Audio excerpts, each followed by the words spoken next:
Muito obrigado, Sr. Presidente. Começar por cumprimentar o Sr. Ministro Pedro Cisa Vieira e dizer que o acompanho em algumas afirmações que fez.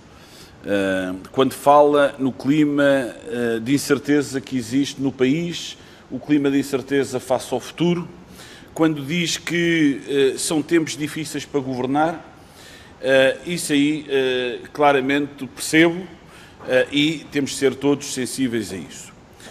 No entanto, e entenda isto como algo absolutamente construtivo, que o que eu vou dizer, deve existir por parte do Governo algum cuidado naquilo que são as comunicações que têm sido feitas ao país por causa da pandemia. Muitas vezes até com sinais contraditórios, informações contraditórias, que se percebe que é dito uma coisa numa semana e 2 semanas depois é dito algo completamente diferente. Isto tem impacto na economia, isto tem impacto no trabalho, isto tem impacto, como é evidente, na vida de todos nós. E, portanto, era apenas um primeiro alerta. Depois,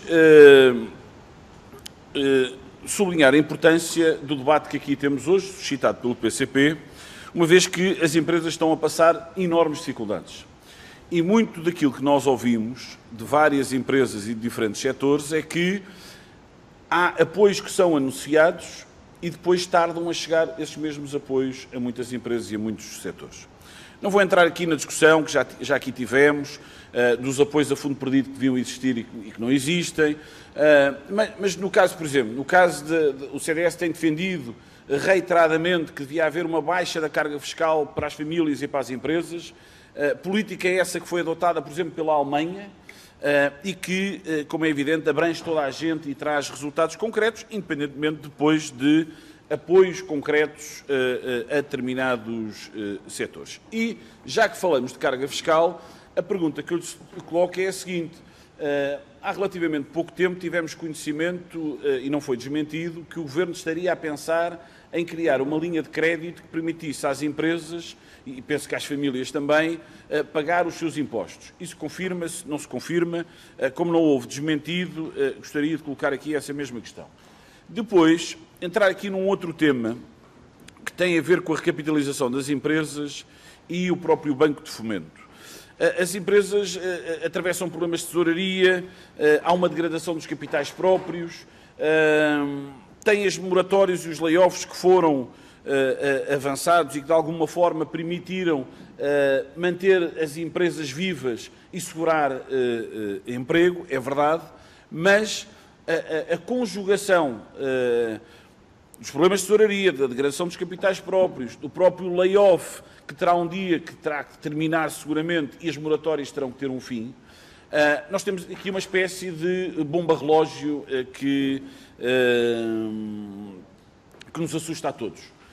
Temos, simultaneamente, também que pensar como é que nós vamos retomar, ou seja, quando, no tal clima de incerteza que ninguém sabe, chegará um momento em que haverá uma retoma e de que forma, eu tenho lido várias entrevistas e ouvido o Sr. Ministro, como é que vai ser feita esta retoma e qual é que vai ser o papel, por exemplo, do Banco de Fomento? Que meios é que vai ter o Banco de Fomento?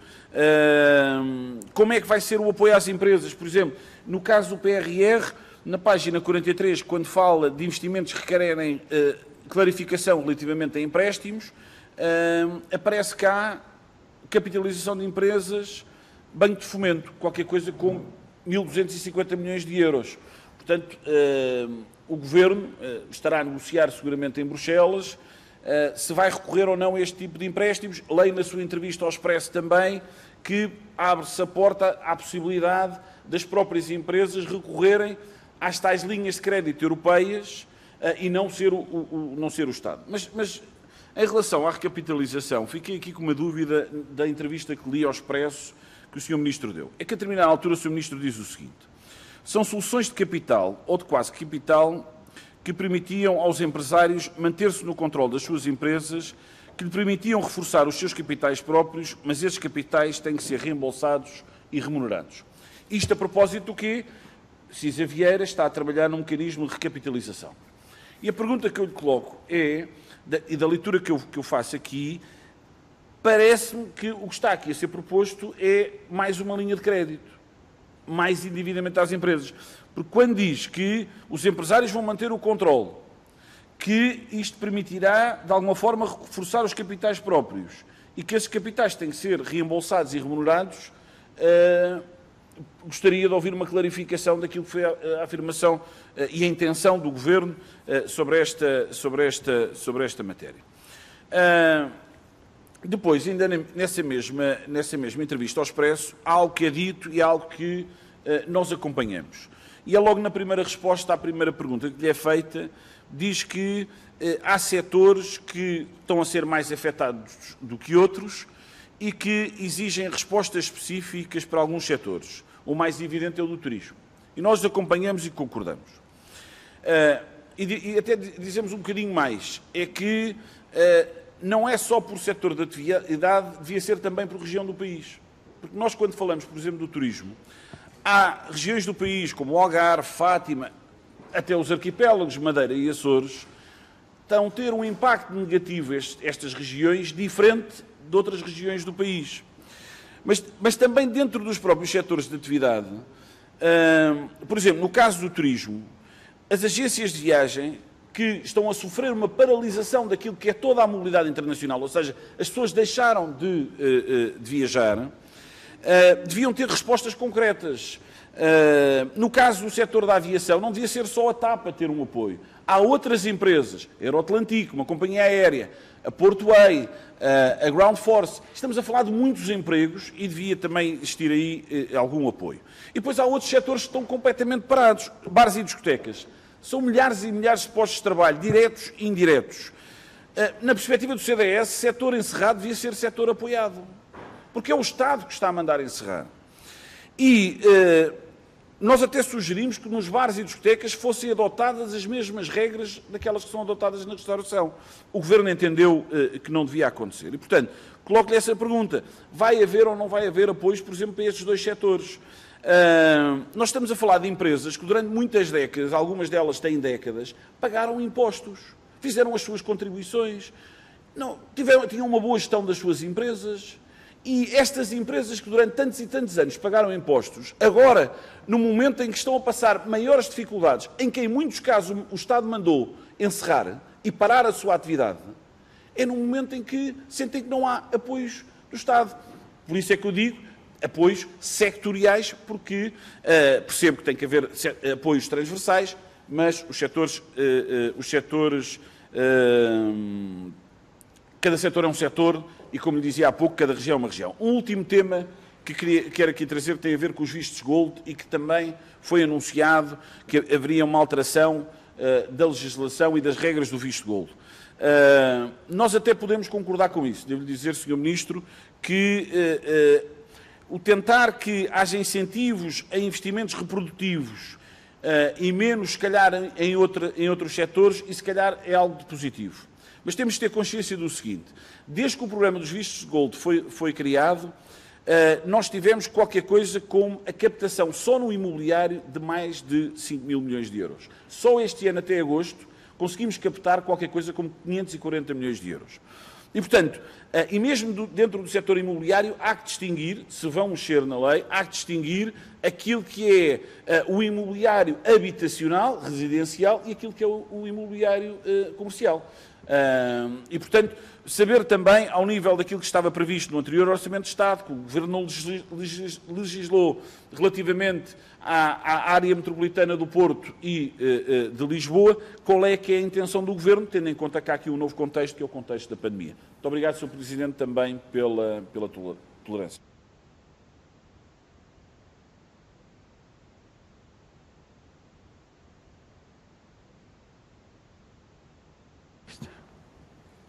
Muito obrigado, Sr. Presidente, e muito obrigado, Sr. Deputado João Gonçalves Pereira. Sobre a comunicação sobre a situação sanitária, Sr. Deputado, como dizia a Sra. Deputada Isabel Pires há pouco, todos os países europeus estão, neste momento, numa fase de grande crescimento do número de contágios, um crescimento exponencial, onde a realidade se vai alterando também muito rapidamente. E quando vemos aquilo que tem sido a comunicação que é feita por outros países europeus perante as diferenças de situação, também percebemos que podemos colocar um pouco melhor em contexto aquilo que é a forma como temos estado a adotar medidas e a fazer comunicação. Sobre o tema as questões específicas que colocou. Os atrasos nos apoios, sim, eles ocorrem. O Sr. Deputado diz que é importante uma baixa da carga fiscal. Há uma baixa da carga fiscal que ocorre imediatamente, infelizmente por razão económica, são os estabilizadores automáticos. A carga fiscal no próximo ano vai ser reduzida e isso não é uma boa notícia. Resulta apenas, precisamente, do funcionamento dos estabilizadores automáticos. Há menos emprego, portanto vai haver menos contribuições para a Segurança Social, há menos lucros e, portanto, vai haver menos IRC, vai haver menos IRS, porque os rendimentos também vão diminuir e, portanto, isso vai haver uma significativa redução da carga fiscal, que faz parte da resposta normal a uma crise económica, mas que não é necessariamente uma boa notícia. Sobre a questão das linhas de crédito para pagamento de impostos, nós vamos continuar a lançar linhas de crédito. O que as empresas fazem com o crédito a que acedam é uma questão que as empresas terão que escolher, portanto podem escolher pagar compromissos fiscais, como pagar a outros fornecedores, como até manter tesouraria disponível. Relativamente à recapitalização das empresas, eu queria, se calhar, aqui perder mais algum tempo. O que é que nós pensamos? Uma solução de capitalização pode ser feita ou por aquisição pelos Estados de participações no capital das empresas, se estas forem sociedades comerciais, o que implica que quem adquire capital passa a ter uma palavra a dizer na gestão, nas decisões em Assembleia Geral, ou pode ser feita sobre forma de chamados instrumentos híbridos, em que se robustecem os capitais próprios das empresas, mas que não há diluição, digamos assim, da participação dos empresários. Aquilo que nos parece é que, dada a escala que estamos a trabalhar com tantas empresas, dada a circunstância de o que aqui está em causa não é uma situação voluntária, mas antes um impacto sobre as contas e os balanços das empresas de uma crise alheia à capacidade de gestão das empresas, provavelmente o mais adequado é arranjarmos soluções de capital híbrido, sejam obrigações convertíveis, sejam dívida mais subordinada, que eventualmente tem que ser remunerada e tem que ser, no limite, reembolsada. Não é dívida e, portanto, melhora os capitais próprios das empresas, claramente. Se você faz prestações acessórias, se faz ações preferenciais, se faz obrigações convertíveis, imediatamente robustece os capitais próprios das empresas e evita situações e problemas de solvência. Aquilo que sabemos, e é isso que também está a ser seguido noutros países, é que estes instrumentos têm que ser remunerados. Afinal de contas, têm que ser remunerados, é dinheiro dos contribuintes, tem que ser remunerado, e no limite tem que ser reembolsado. Se não for reembolsado, converte-se em capital. Pronto, é a regra que existe e que me parece saudável. Nós precisamos de ajudar as empresas a resolverem os seus problemas de solvência, a terem acesso a capital de que não disponham e que o mercado também não dispõe. É função do Estado responder nesta situação e isso é aquilo que também outros Estados têm estado a fazer. Perdão? No limite poderão ser micrococos. Há algumas situações que nem justifica que sejam cocos, mas quer dizer, mas obviamente aquilo que me parece é que numa escala grande o capital público é capital como o capital também privado e, portanto, tem que ser remunerado e tem que ser reembolsado se não for permanente. Sobre respostas específicas ao setor do turismo, ou melhor, se as respostas que precisamos de dar a certas áreas são só específicas de setores ou são também de regiões. São de setores e são necessariamente, obviamente, também de regiões, e a simples resposta mais destinada a um setor que tem um impacto muito grande numa determinada região acaba por ter maior importância regional nessa região. O que é que eu lhe queria dizer francamente? Com esta incerteza sobre a evolução da situação sanitária, a primeira nota que eu acho que é importante todos termos presente é que temos que manter a disponibilidade de irmos mantendo apoios. Quer dizer, eu não posso pensar que já devo estar a trabalhar em apoios ao investimento ou apoios a coisas alternativas, enquanto não tivermos de volta a procura, que depende da estabilização da situação sanitária, o que nós podemos ir fazendo é mitigando, é ajudando a absorver o impacto, é dar respostas. E, Sr. Deputado, eu não estou preocupado, o Sr. Deputado falou de uma bomba relógio que se está a avolumar, eu não estou preocupado com essa situação. Aquilo que nós sabemos é que, e eu acho que isto é verdadeiramente claro, se nós tivermos uma resposta forte do ponto de vista da política pública e da resposta financeira pública, seja por via orçamental, seja por via de fundos europeus, nós vamos ser capazes de mais rapidamente pôr a economia a crescer. E a melhor maneira de sairmos desta crise é com a economia a crescer.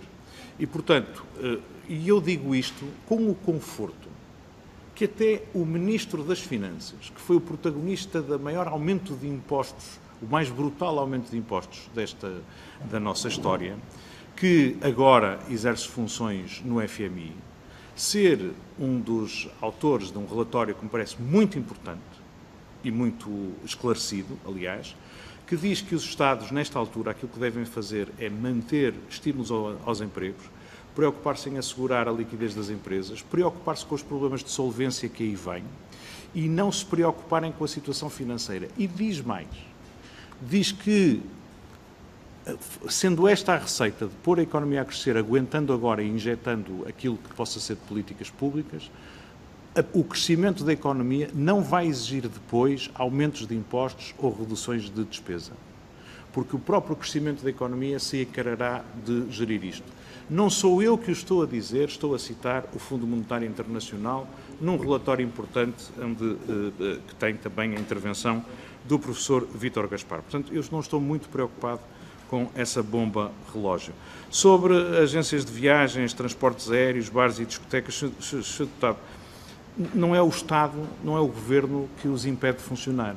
É mesmo a situação pandémica. Infelizmente, nós sabemos que nos países onde houve reabertura de bares e discotecas, passado poucas semanas eles estavam a ser encerrados, porque são, de facto, locais onde a possibilidade de contágio é muito frequente e muito elevada e, por isso, enfim, não somos nós que o fazemos.